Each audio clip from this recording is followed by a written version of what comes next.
In London, tower blocks were built after World War II as an affordable option. However, with time they deteriorated and became a place for criminals to hide and thrive in. Redevelopers started to take over them to knock them down, but many of these blocks are still around because it's not easy to get rid of existing tenants. A block known as Serenity House will be demolished as soon as they manage to kick the remaining residents, who live on the top floor. One night, a teenager named Nick is running as fast as possible while trying to escape from two thugs. He enters Serenity House but the elevator isn't working, so he rushes up the stairs to reach the top floor. He pounds on doors and begs for help, but people ignore him and even double-check that their doors are locked. Eventually the thugs catch up to him and hold him down to start brutally beating him up. Hearing the noise, Becky looks through the peephole and learns what's happening. She tries calling the police but they leave her waiting in line. Desperate to help, Becky comes out and tries to stop the thugs, who easily overpower her and beat her up as well. Once she's down, the men drag Nick away as he continues to beg for help. The next day the police come to the building to investigate because Nick was found dead. Becky tells them she saw nothing and explains her wounds by saying she was mugged. However, Detective Devlin knows the paramedics found her in the corridor and he concludes they were the same thugs, but she says she didn't see their faces. Devlin is angry because nobody in the building will provide any information to help them identify the attackers and promises protection for anyone willing to be a witness, but Becky just closes the door in his face. 3 months later Curtis goes from door to door getting protection money from the neighbors. Becky insults him when she hears that the rate will go up soon. Neville won't let Curtis intimidate him and only pays to protect his wife Vivian. Local dealers Gary and Mark offer their help but Curtis just takes their cigarette and ignores them. Alone in his apartment, Paul tries to stay away from a bottle of alcohol, but in the end his addiction wins and he drinks it. That night Becky goes out and bumps into Jenny, a neighbor who leaves her kids alone to go partying. Jenny can tell Becky is judging her and screams at her. The next morning the internet service goes out in the building and nobody can send texts. Becky wakes up next to her coworker, who came over for a one-night stand after a party. They have breakfast together and discuss what will happen to their relationship. Suddenly the man gets shot in the head and his body falls to the floor as Becky screams in horror. In a building nearby, a sniper gets ready to shoot again. In another apartment, Carol and her son Daniel are shocked to watch her husband getting shot as well. The sniper continues to shoot into the windows of all the apartments on the top floor, killing several residents while others just get hurt. A few of them even manage to hide just in time. Soon the panicking survivors gather in the hallway but none of their phones are working so they can't call the police. Carol thinks they should leave, however the elevator isn't working either and Daniel points out that stepping out of the building will just make it easier for the sniper. Gary comes out with a wounded Mark and begs for help, only for Carol to remind him that they never defended them from Curtis so they don't deserve it. Violet knows some first aid so she asks for alcohol and some sheets to clean the wound. Then Jenny comes out of her apartment in tears because both her kids have been killed. An injured woman comes out too and Violet finishes with Mark before rushing to her, but before she can look at the wound the woman dies. Her husband Jeff is also hurt and yelling for help from inside, so Becky and Paul crawl on the floor to reach him. They guide him to the corridor and he has a breakdown when he discovers his wife is dead. Afterward they notice that Curtis is missing so Becky and Paul go check on him. She yells and knocks on his door but he won't answer, so she kicks the door open. They search the apartment and Becky finds him in bed, but when she touches him Curtis thinks he's being attacked. He pushes Becky against the furniture and takes out her knife, so Becky tells him about the sniper and all the dead residents. Curtis doesn't believe her and tries to force her to open the curtains to prove it, but she's afraid of getting shot. Paul hits Curtis with a trash can and insists he should open the curtains while Becky escapes his grip. The duo hides behind a wall as Curtis opens the curtains and his pillow immediately gets destroyed by a shot. After putting on fresh clothes, Curtis joins the others in the hallway. The group discusses the situation and wonders if the building developer did it, but they think the cops would easily suspect him.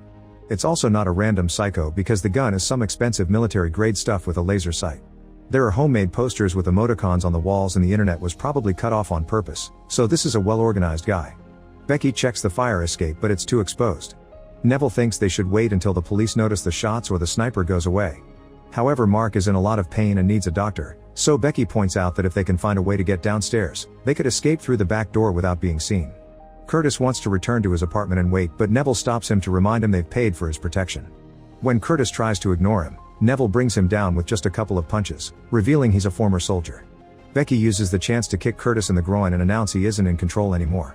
The group starts trying to open the elevator doors and Daniel brings his father's tools. Jeff uses the tools and manages to open the doors, only to be immediately killed by a shot. Everyone runs to hide while Becky uses her mirror to discover that the sniper set up a trap. Curtis removes the gun before he and Becky take Jeff's body to his apartment where they also left his wife. Afterward Becky, Paul, and Curtis start to go down the ladder in the elevator shaft.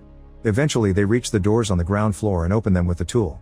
The walls in this area also have posters. They try the back door but it won't open, so Curtis uses the tools to unscrew it from the frame.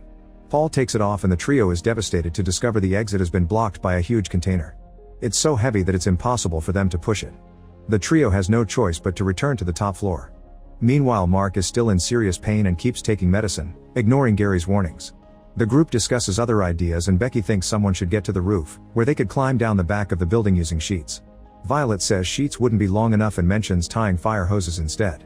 An argument ensues over who will do it since it's too dangerous and they wonder again why it's happening. Jenny looks at the paper with the emoticons and notices they represent the three wise monkeys: see no evil, hear no evil, speak no evil. She realizes they're being killed as revenge for not helping Nick or the police. Accepting her fate, Jenny announces she wants to reunite with her kids and enters her apartment, where she's immediately shot dead.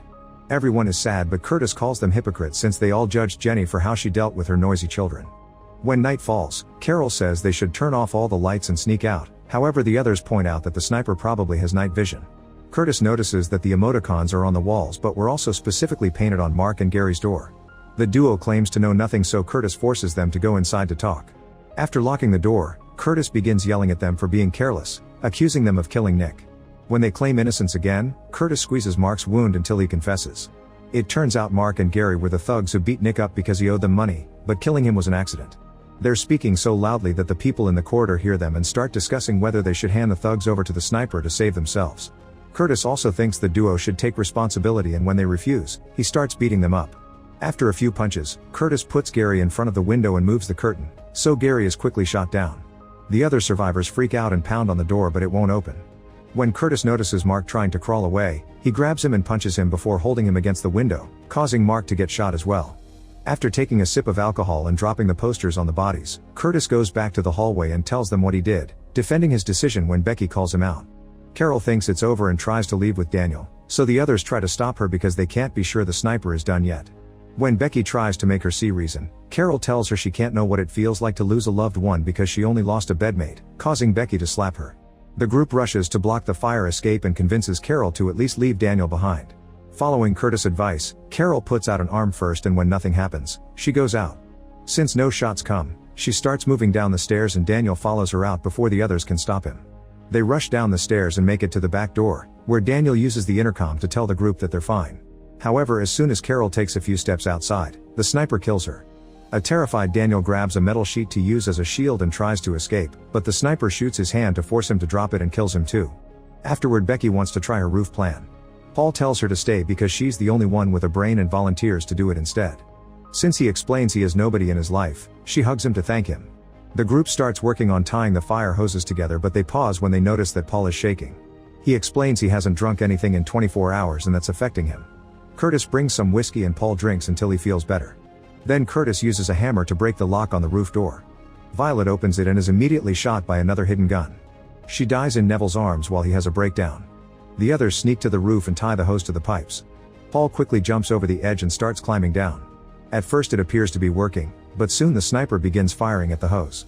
Curtis comes out of hiding to distract him, yet it's not enough. The sniper keeps shooting at the hose until it breaks and Paul falls to his death. Becky has a breakdown and Curtis has to hold her down to keep her hidden. The duo sneaks back inside and a furious Becky announces they're burning the place down. She hopes that someone will see the fire and call for help. Since they may not survive the plan, the three remaining residents agree to have a last meal with some wine. In the morning, Becky and Neville start climbing down the elevator shaft while Curtis begins pouring oil on every apartment. Once the duo is safe on the ground floor, Curtis puts metal things inside the microwave and turns it on. He also turns on the stove. Lastly, he uses a lighter on some newspaper and throws it on the oil to start the fire. As he walks down the hallway, the microwave explodes in the apartment. A second and bigger explosion happens and this one can be seen from the window. As Curtis goes down the ladder, a screw comes off and makes him fall. He survives but breaks his leg in the process. Becky and Curtis use their shirt and belt to bandage the injured leg. On the top floor, the flames are spreading through the apartments, growing bigger and causing lots of smoke. Soon the building developer and his assistant arrive, but they can't call for help because their phones aren't working either. When they leave their car to check on the bodies, they're shot as well. However, this time the sniper is right next to them. Becky hears all the noises and makes Neville carry Curtis to an apartment while she chooses to hide on top of the elevator. The sniper then throws a smoke grenade into the hallway and comes inside to search the area. Once he's far enough from the door, Becky sneaks out of the elevator shaft and manages to leave the building. In the developer's car she finds a nail gun and takes it back inside, where she uses it to fire at the sniper. He immediately turns around and shoots back, hurting Becky's shoulder. Neville and Curtis use the chance to come out and attack the sniper, causing him to drop the gun. While Becky holds him at gunpoint, Neville unmasks him and they discover it's Detective Devlin, who says they all deserve it for not helping the world bring justice. Becky and Neville start kicking him while mentioning Jenny's kids, who were too young and innocent. Curtis tries to calm Becky down, telling her that she'll never be the same after taking a life. Devlin uses the distraction to tase Neville until he collapses, then he starts fighting Becky for the gun. She tries to defend herself but he easily overpowers her. Curtis also tries to attack him, however since he's hurt, Devlin quickly brings him down too. When he gets ready to shoot Becky, she brings out the nail gun and shoots him in the head to finally kill him. Now the 3 survivors can finally leave the building while hearing the siren of the fire truck. Make sure to subscribe and turn on notifications so you can watch more videos like this. Thanks for watching.